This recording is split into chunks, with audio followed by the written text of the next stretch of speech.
to the Humanities Forum. I'm really glad you all could come out this afternoon to join us to watch one of the great debates of the 20th century, which I will introduce briefly, and we'll watch it. And then we'll talk about it, what we saw. So the Humanities Forum, in case this is your first time at one of these things, is an initiative of the Humanities program at Providence College, which aims to enrich your educational experience, basically, to help you make connections between your other classes, and to get you to think seriously about the major issues in the world, in our culture, in the faith. This semester, for example, there's one of these almost every Friday with various professors from universities around the country on everything from Apostle Paul to the French Revolution to 21st century medicine. Now, this particular event that I'm hosting today is put on by the Frederick Douglass Project, which is an initiative of the Humanities program at Providence College, and it aims to cultivate in students the skills of reasoned debate and persuasion necessary for a healthy society. So the idea is, you know, our country is a country that's built on words, right? On persuading people, on getting the consent of the governed. A number of you heard this morning, right? A just government derives from the consent of the governed, and that requires talk, it requires speech, it requires engaging with each other about how our country should be, about what's right, what's wrong, what's just, what laws we want to live by. So we're trying to promote that through the project, and we do that through events like this. There will be an essay and debate contest in the spring. Got some classes. Should be good. And I should note that the Douglass Project is made possible by support from the Jack Miller Center, and I'm very grateful to them for their support. Now, today we have the privilege of watching what I would call a milestone debate of the 20th century, featuring two intellectual heavyweights. James Baldwin, whom you might read in some of your civ classes even this semester, a great essayist and novelist, and on the other hand, William F. Buckley, who was one of the founders of modern conservatism in the United States. They're debating in Cambridge 1965, and the topic is, has the American dream been achieved at the expense of the American Negro? And you could think about that question in a number of different ways, such as, how should we view our nation's history with its competing legacies of freedom and of slavery? To what extent has American prosperity and growth been bound up with inequality or exploitation? And what exactly does the legacy of slavery have to do with our country today? And these are questions that are with us today, right? Because, well, maybe none of you were alive in 1965. I'm pretty confident that all of you were alive in 2020, where, you know, you remember it. There were the blackout squares on Instagram, there was protests, there was the toppling of statues, including of some of the founders. And, you know, in general, a lot of arguments going back and forth about the claim that the United States was not conceived in liberty and dedicated to the proposition that all men are created equal, as Abraham Lincoln famously says, but rather that it was conceived in slavery, in inequality, in exploitation. These are serious charges, and they need to be considered and argued seriously, not via sound bites or virtue signaling. So, in a minute, we'll watch the debate. And I'm going to show the beginning part where two English students get up and introduce the topic. Because I think that even though they're not Baldwin or Buckley, it helps us sort of place the debate in the historical moment of 1965 and in the conversations that are going on. So they talk for about 2 or 3 minutes each. And then the main debate is about 48 or 50 minutes. Afterwards, we'll have Q&A with the microphone right back there. And the tradition of the Humanities Forum is that a student always has to step up to ask the first question. So have those wheels turning as you watch and think about, like, what do I want to do to launch this conversation? 3 closing observations, then I will be quiet. One is that you'll notice this debate, once it gets rolling, if your only experience of public debates was the Trump-Biden debate, you're in for a surprise, because these speakers both speak in longer than 5-word sentences. They don't insult each other. And in fact, both Baldwin and Buckley, as you'll see, are people who believed in the kind of like exploring the full studio space of just how far a sentence can stretch. That means you need to be on your toes to listen through to the end of that sentence and figure out, what are they saying? So that's one. Another is they're not always speaking directly to the question. Sometimes or necessarily directly to each other. So as you listen, you should think about like, okay, what are the big ideas they're putting forward here? And what are their key claims, key points, key responses to each other? Lastly, I would encourage you not to think in narrow terms of winners and losers of this debate, but rather in terms of what can we take away from it that merits further discussion and serious consideration. So with that, I'm going to hit the lights and fire up this debate. And then there's a couple of minutes of British people clapping that I'll try to skip through to be mindful of your time. But no, because it's in black and white. All right. So without further ado.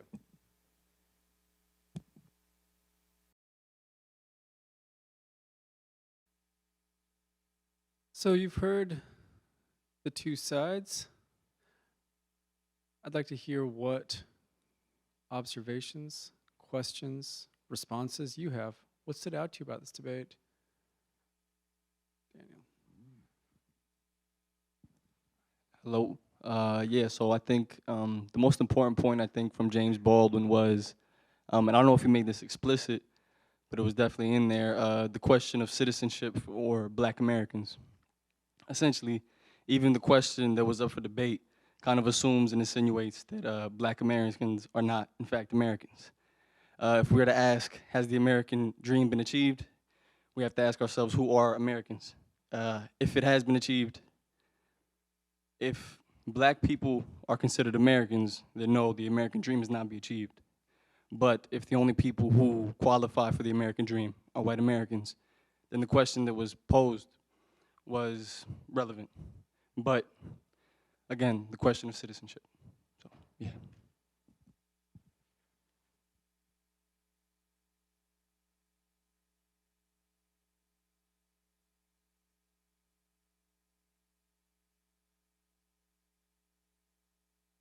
I think an important note about Buckley's speech was the sort of assumption of mobility in American society in 1965, which I'm unsure of. Obviously I can't read Buckley's notes, but I'm unsure if this was a rhetorical strategy or not, because at the time,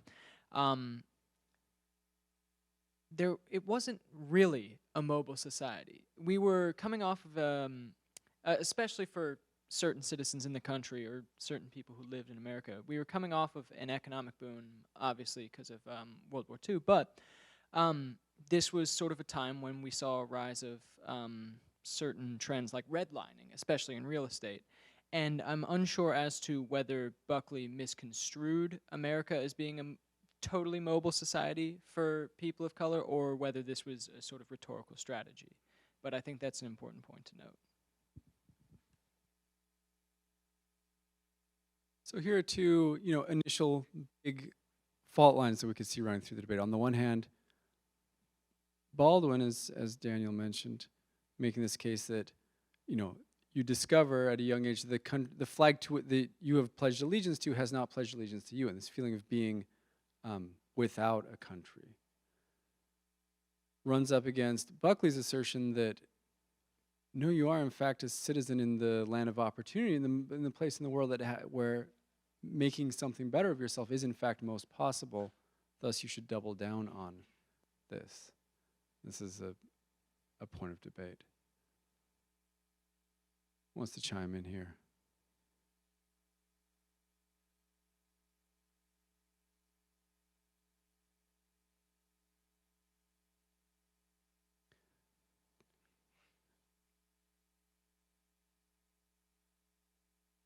I'll dive in and maybe build on a point from each of our students. I was intrigued not just at that question of citizenship, but when Baldwin started actually with that question of whether one civilization has a right to subjugate another, right? And I mean, I think maybe our instinct is just to say these days, no, of course not. But of course, so much of our history, right, is exactly that, the patterns of subjugation and fighting. So it's just a very important thing for us to think about, both that question of whether one civilization has a right to subjugate another, and how that ties in exactly to how we go forward with some citizens among us being subjugated because of that very history. Exactly. So something to think about there. And then the thing I'll add over here, I was intrigued by Buckley's point about wanting to raise the standards of citizenship to rule out 65% of the white voters. And I think that's an important question for us to wrestle with, again, regardless of the race issues, to think about what the responsibilities of citizenship entail today, and how much literacy and education. I mean, I think our instinct is to have a very low bar in the name of inclusiveness, but also, like, what should we demand of ourselves and one another in terms of being the very best citizens we can be, participating in the democracy that we usually say we want.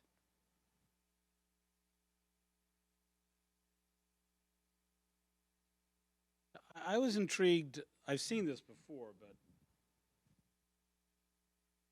for all the things from Buckley. But what really struck me is the way he ended, right? Because Baldwin seems, and he sort of anticipates some of contemporary Kendi and those kinds of folks, sort of trashing the American ideals as if they don't exist. They're just made up. Right, all men are created equal and such. But he says, well, if you trash them, and there are no actual principles that anyone will adhere to, all you're really left to is fighting, violence. It's either principle or it's power. And it's kind of interesting because the way I read our contemporary world, some of the allegiance to principles, partly because of the work of folks like Baldwin, but and also the terrible behaviors of parts of American history. It's kind of easy to trash the principles, but his point is, if you don't have the principles, if you can't argue in light of the principles of the United States, what are you actually left with? I think we're beginning to see what you're left with. People fighting over the spoils. So I found that last bit prophetic.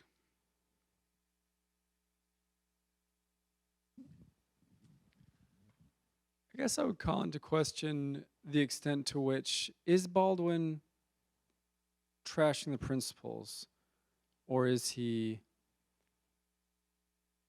suggesting that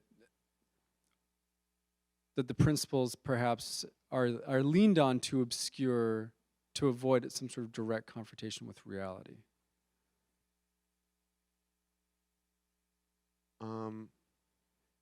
Yeah, I'd say that that Baldwin, I think, really just kind of encourages us to look at our own histories, and I feel that that is, important as we study history in DWC and in other history classes. That the best thing we can do to move forward is understand like what was done in the past. And I don't know if that explicitly answers the question, but I think one of the main points of Baldwin is for us to recognize our history and try and move forward from that. I guess the follow-up question, though, I would have is: is it possible to fully accept Baldwin's critique of America and still remain patriotic in some sense? Do you want me to? Okay. Here, let me bring that. Wait. We got to record for posterity. Okay. I mean, my point is simply, and I'm not going to be able to draw the quotes readily, but I mean, Baldwin considered himself a patriot. I mean, he, like I said, I'm not going to be able to draw the quotes, but I mean, Baldwin himself, he lived in France for a long time because he didn't, because of the racial situations in the United States. And also because he didn't want to be put in a corner, he didn't want to be put in a box, he didn't want to be seen as only an American black author. He wanted to be just an author generally. He didn't want to be confined. But yeah, I mean, my point simply, and if I were to Google them, I could find them, but Baldwin is on the record himself identifying as a patriot.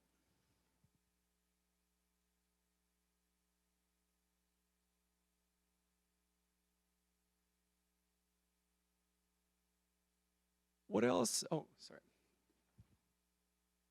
Earlier question, as well as to Dr. Keating's point, I don't think that Baldwin is necessarily trashing American ideals.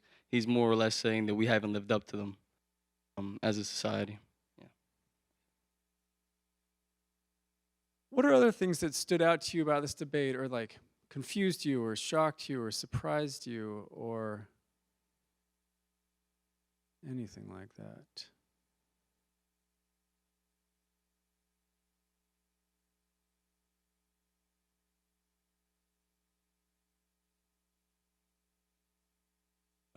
I think one thing that was quite interesting about the debate was the question is whether America has served the Negro in the American dream. And for Baldwin and for Buckley, that wasn't so much of a question of whether or not it did or it didn't, but what exactly is the American dream? What does that mean?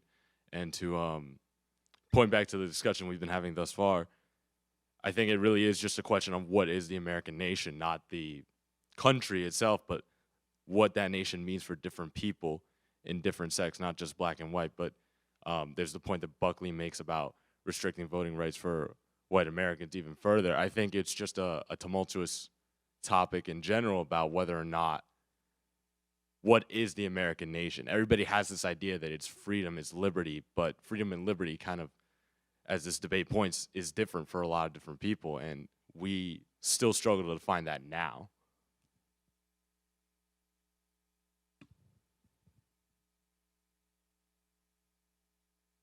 I found the famous quote. It's Baldwin says, "I love America more than any other country in the world, and exactly for this reason, I insist on the right to criticize her perpetually." Now, that might sound a little harsh, but somebody else puts it similarly. George McGovern said in it was around the 1972 election. But he said, the highest patriotism is not a blind acceptance of official policy, but a love of one's country strong enough to call her to a higher plane. And I think that's what Baldwin is up to. I mean, Baldwin loves America. Baldwin loves the United States. Baldwin believes in the vision. But he's simply being clear and upfront about who has been excluded from that vision and who has been excluded from the founding promises. So.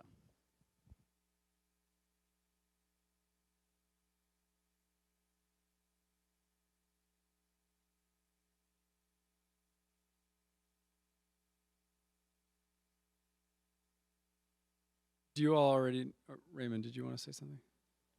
Okay. I was going to say, do you already know who officially won the debate in the Cambridge Student Union? They did, yeah, they did vote. This is just a small observation, I suppose. If you replace some of the particular examples that were mentioned by Buckley and Baldwin with contemporary ones, you could have the same debate and it would be identical. The arguments would be the same. I find that very striking. There's something important about that, I think, and I'm not sure what I want to say about that. But it felt extremely contemporary, even though there were references to Selma and so on.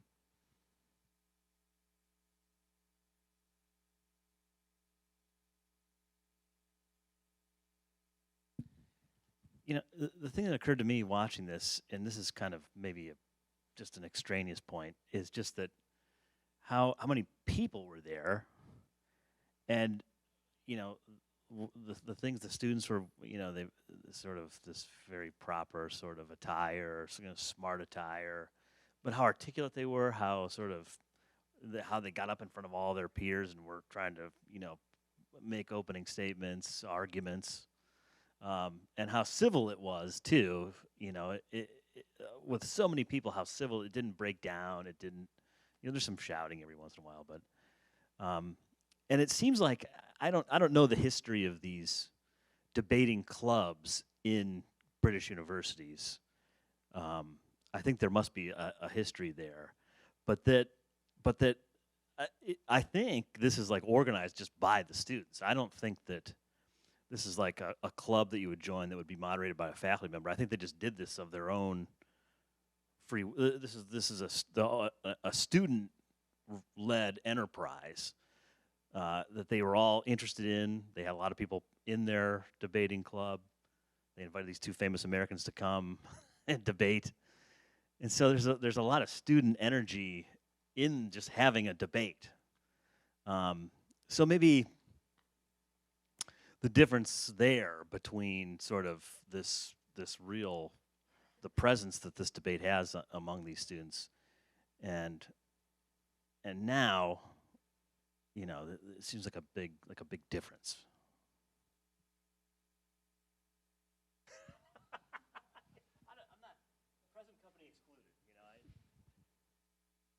Just two things.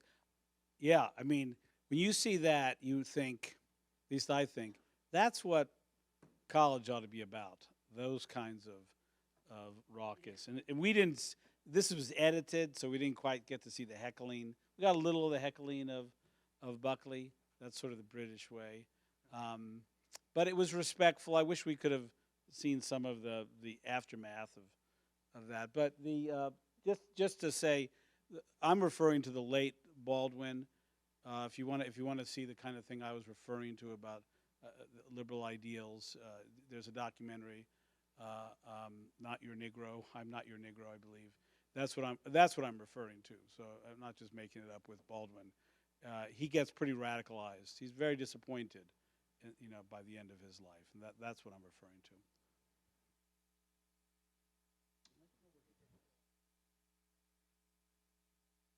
Last comment right here. Yeah, I just want to offer a note about the context and the format of the debate. The Oxford and Cambridge unions they're student associations. The thing with them, I love this format. I love debate. I love civil debate. I think it's great. However, the conditions of this debate and the context that they're in, you're talking about a group of people who are, generally speaking, very wealthy. It costs a pretty penny to join these unions. You're talking about a very racially homogeneous group. You're talking about, no small number of people in that room can trace their lineage directly to the Norman nobles who came over in 1066.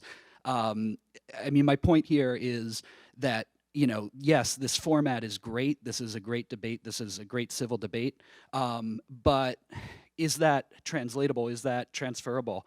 What does debate look like in a more multi-ethnic, in a more multi-class, in a more diverse setting where not everybody? I would caution. I think this is great, but I would caution against romanticizing it. And I would caution against thinking that, I would caution against comparing this debate society to society at large.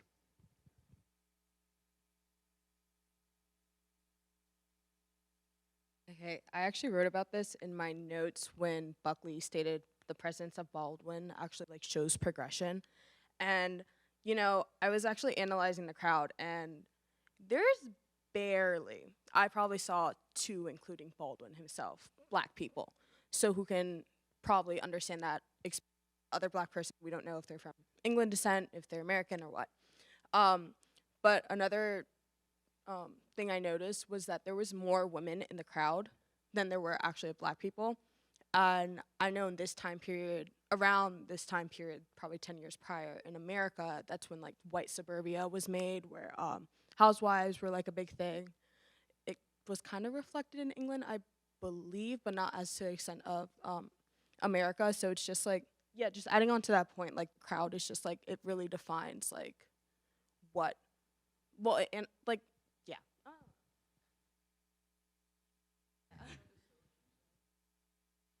It could just be that's the British problem, and America's a racial and gender utopia, though. No. Yeah. So listen, right next door in the great room, there's, finger foods and cookies and all that sort of thing. Thank you for coming out. I hope you absorbed it, gave you food for thought. Look forward to continuing the conversation with you.